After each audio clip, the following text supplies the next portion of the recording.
Yun pulled her thick wool coat tighter around her shoulders as she climbed the winding stairs of the lighthouse. The cold metal steps echoed with each footfall, a sound she had known since childhood. At 25, she was now the youngest lighthouse keeper in South Korea, and one of the last in the world to watch over a manually operated lighthouse. The Jeju Island Lighthouse had been in her family for 3 generations. While other lighthouses around the world switched to automatic systems, this one stayed the same. Yun's grandmother, Yoonji, always said there was a special reason for keeping things the old way, though she never explained why. Tonight felt different. The air was heavy with salt and something else, something Yun couldn't name. As she reached the top of the lighthouse, she noticed the usual warm yellow beam of light had taken on a slight blue tinge. She checked the bulb and filters, but everything looked normal.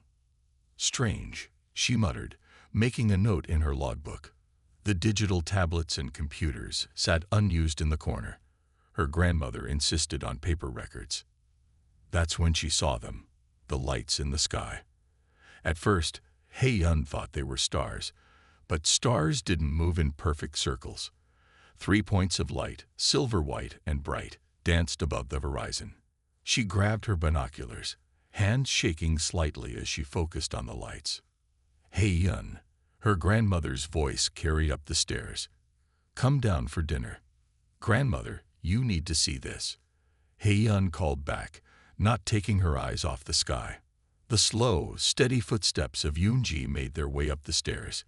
Even at 78, she climbed these steps several times a day. When she reached the top, she wasn't even breathing hard. "Look," Yun pointed to the lights. But they were gone.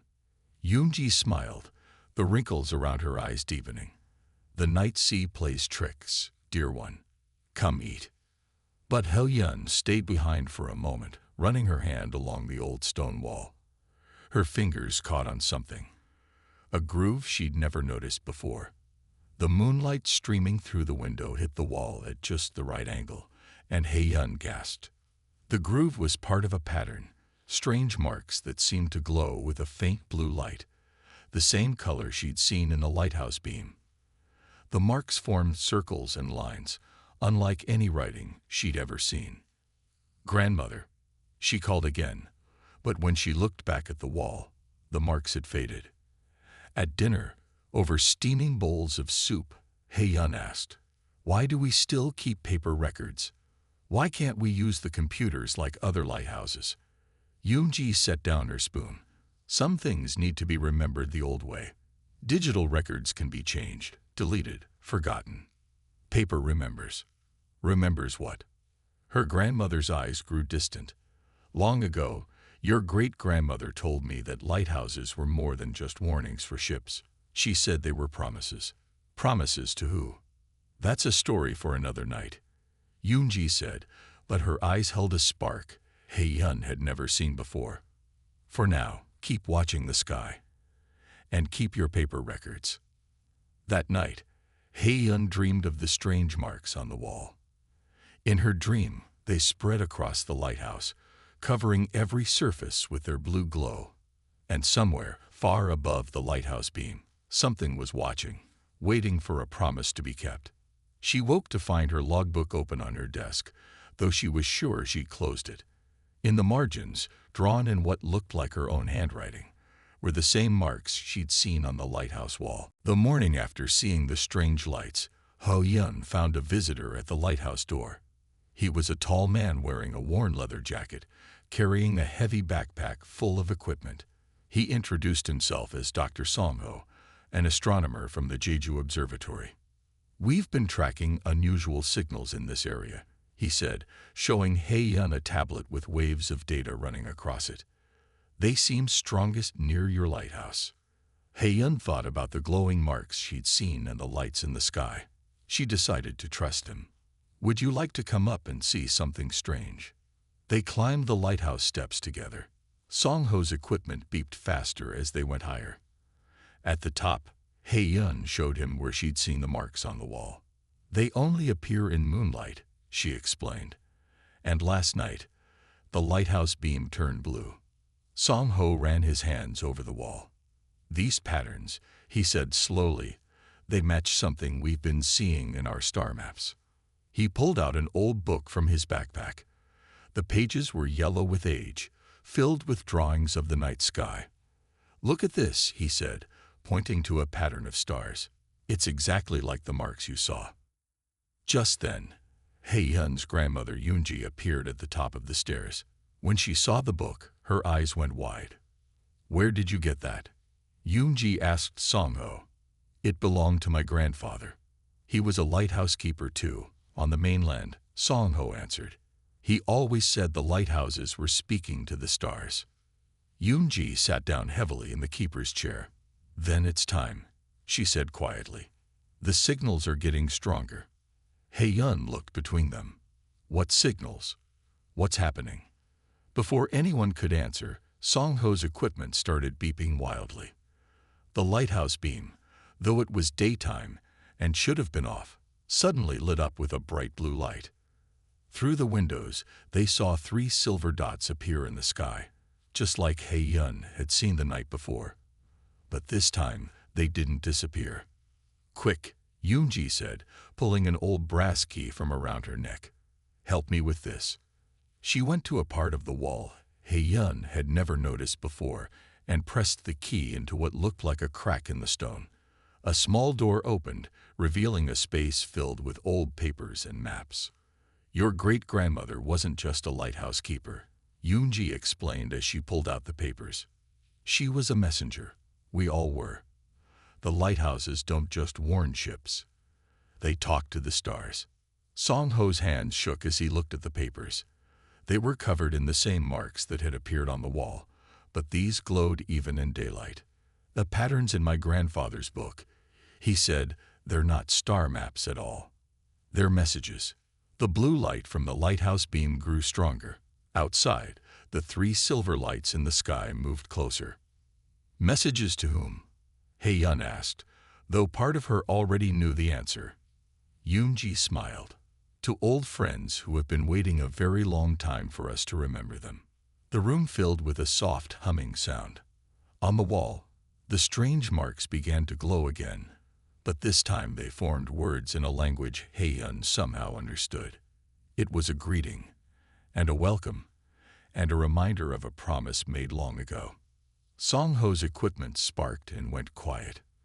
In the silence, they heard a new sound coming from the sky, like distant bells ringing across the ocean, getting closer with each passing moment. The next morning, a new visitor arrived at the lighthouse.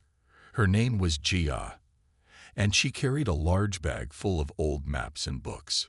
She was an archaeologist who studied ancient lighthouses, and Dr. Song Ho had called her as soon as he saw the hidden room.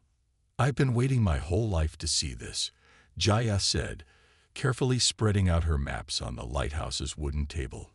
She pointed to different spots along the coast. Every major lighthouse in Korea forms a perfect pattern, like stars on the ground.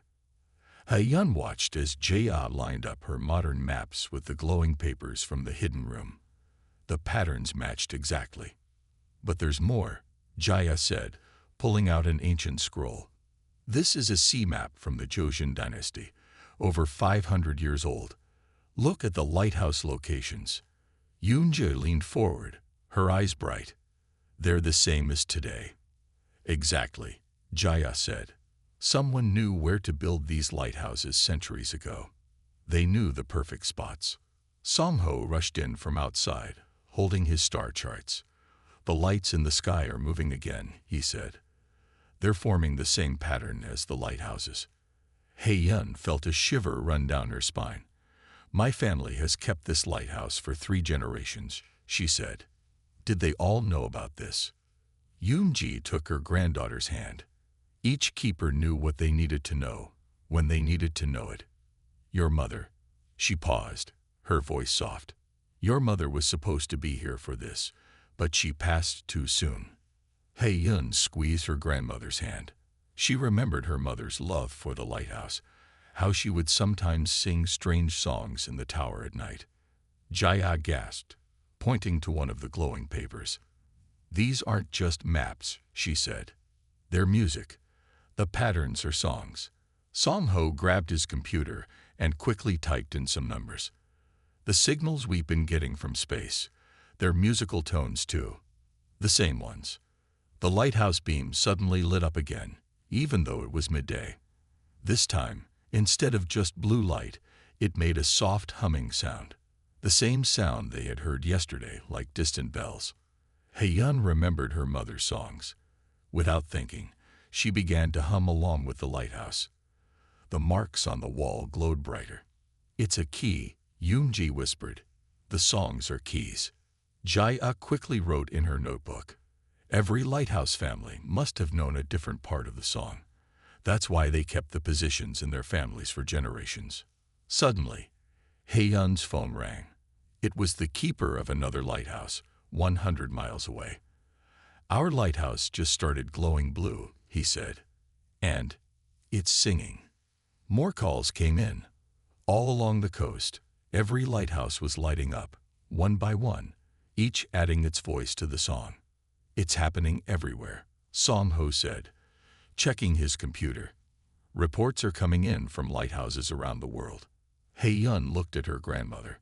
"What happens when they all light up? When the whole song plays?" Yoon-ji smiled, but her eyes were serious. "Then we meet the ones who taught us the songs in the first place. The ones who helped us build the first lighthouses. The ones who have been waiting for us to remember." Above them, the 3 lights in the sky grew brighter, and the humming of the lighthouse grew stronger. The song was building, note by note, lighthouse by lighthouse, across the entire world. And somewhere up there, someone was listening. The sound of helicopter blades broke through the lighthouse song. A large military helicopter landed in the field nearby. Admiral Dae-sung of the Global Maritime Security Council stepped out, his uniform crisp despite the wind from the rotors. "I've been waiting 30 years for this day," he said as he walked into the lighthouse. He wasn't surprised to see the glowing marks or hear the strange music. Instead, he smiled at Yoon-ji like an old friend. "You knew about this?" Hae-yun asked the admiral. "My grandmother was a lighthouse keeper too," Dae-sung said. "We've been watching, waiting. Every major lighthouse family is part of this. We are the guardians." Just then, something remarkable happened. The 3 lights in the sky moved closer to the lighthouse. They were so bright now that everyone had to shield their eyes. A beam of silver light touched the water near the lighthouse, and the sea began to glow. "Look," Song-ho pointed to his computer screen. "The ocean floor is moving." Jaya rushed to the window with her binoculars. "Something's coming up from the water." They all watched as a tall structure rose from the sea. It looked like another lighthouse, but it was made of a material that shimmered like pearl. Water ran down its sides in glowing streams. "The ancient texts were true," Dae-sung said. "There are guardian stations hidden all around Earth.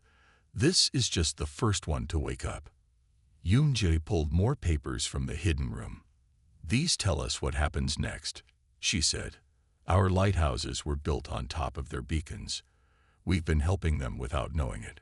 Hae-yun looked at the rising structure. "Helping who?" Before anyone could answer, a new sound joined the lighthouse song.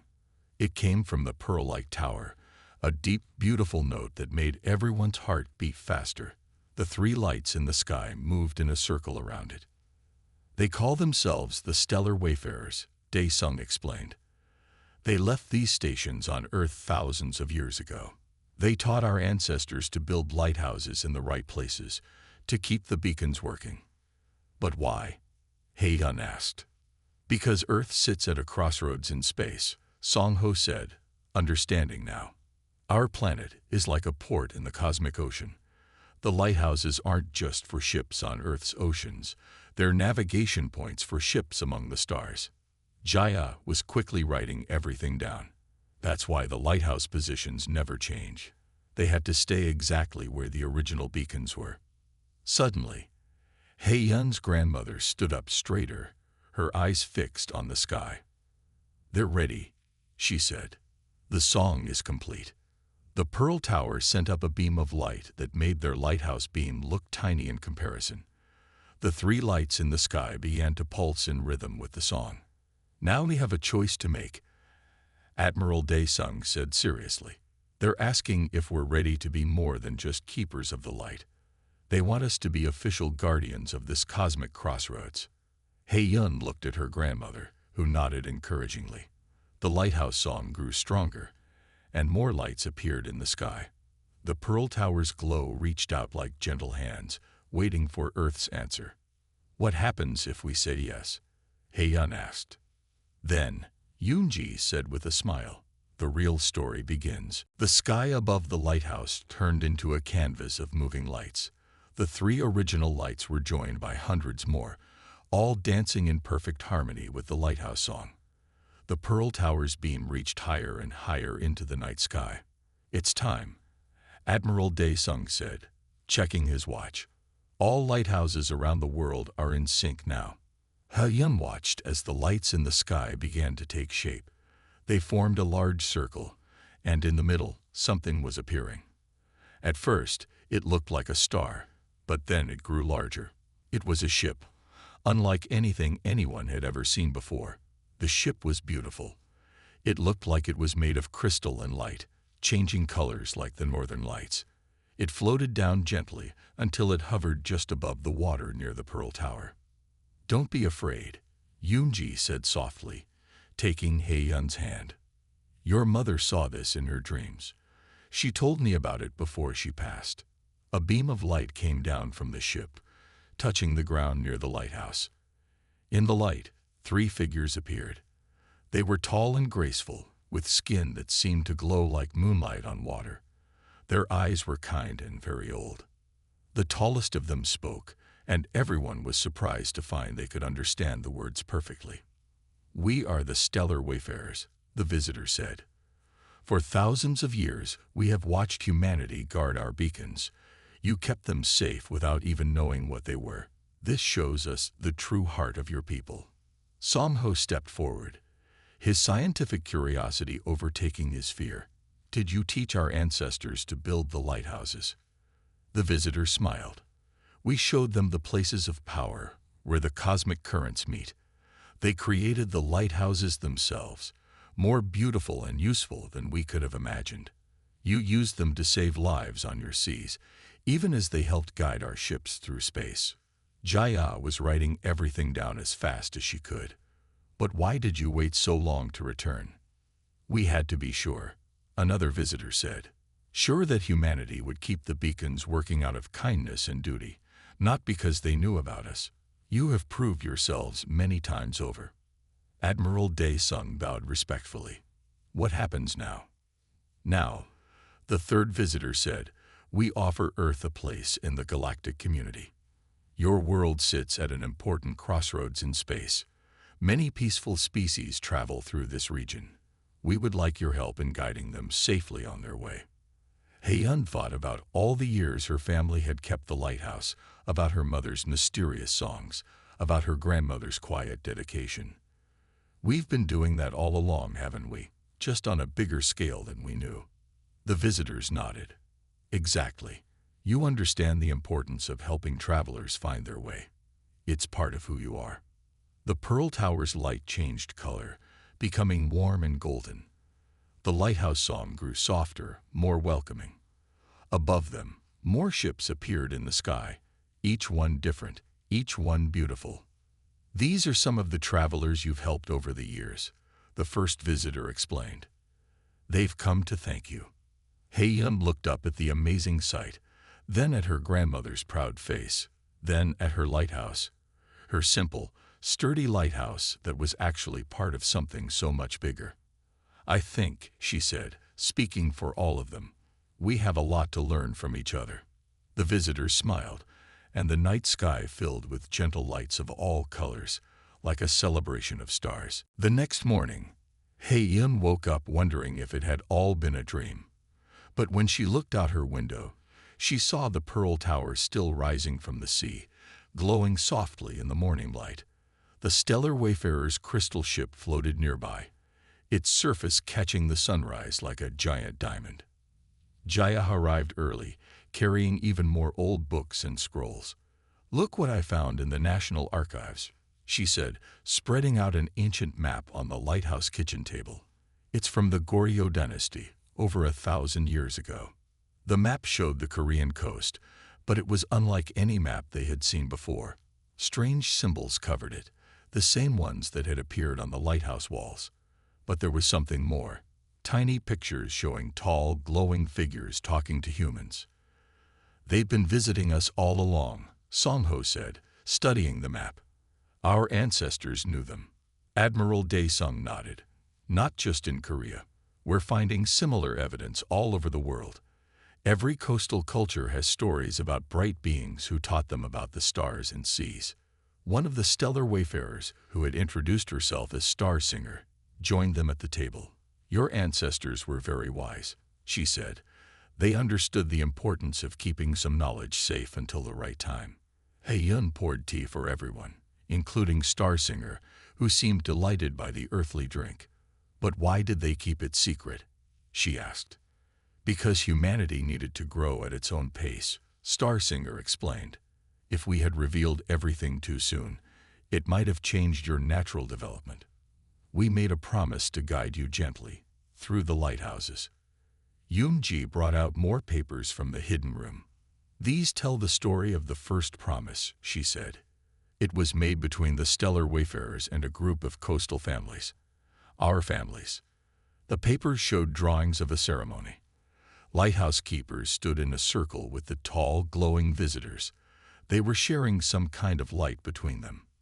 "The ceremony gave the keeper families a special connection to the beacons," Star Singer said. "It's in your blood now, passed down through generations. That's why you can hear the lighthouse songs." Hae-yun thought about her mother's songs, about how natural it had felt to join in with the lighthouse music. "Is that why lighthouse keeping usually stays in the family?" "Yes," Admiral Dae-sung said. "We didn't know why, but we knew it was important. Some families tried to leave the lighthouses over the years, but they always felt pulled back." Jaya was making careful notes. "The same families have been keeping these lighthouses for centuries, all over the world. It's an unbroken chain of guardians." Star Singer touched the ancient map gently. "Your ancestors promised to keep our beacons safe, to maintain the lighthouses that helped guide both Earth ships and star travelers. Now we can fulfill our part of the promise, to welcome humanity into the greater community of spacefaring peoples." Outside, more ships had arrived. They floated quietly above the ocean, each one different, each one representing another civilization that had used Earth's lighthouse network to navigate the cosmic seas. "We kept our promise without even knowing it," Hae-yun said proudly. "The best promises," her grandmother said with a smile, "are the ones we keep in our hearts, even when we don't remember making them." The morning sun caught the crystal ship just right, sending rainbow lights dancing across the lighthouse walls. The ancient marks glowed in response, telling their story of promises made and kept across the centuries. Leaders from around the world gathered at the Jeju Island lighthouse 1 week after the arrival of the stellar wayfarers. They came to make an important decision about Earth's future. The small lighthouse had never seen so many important people in one place. Admiral Dae-sung led the meeting in the lighthouse keeper's house, which now had tables and chairs set up like a conference room. Hae-yun and her grandmother sat near the front, representing the lighthouse keepers of Korea. "We have confirmed that every major lighthouse on Earth carries the special genetic marker," a scientist announced, showing pictures on a large screen. "The lighthouse keeper families are different from other humans. They can naturally connect with the beacon network." Star Singer stood up to explain. "Long ago, when we helped your ancestors build the first lighthouses, we shared a small part of our essence with the keeper families. This gift allows them to hear the songs of the cosmic beacons and understand their patterns."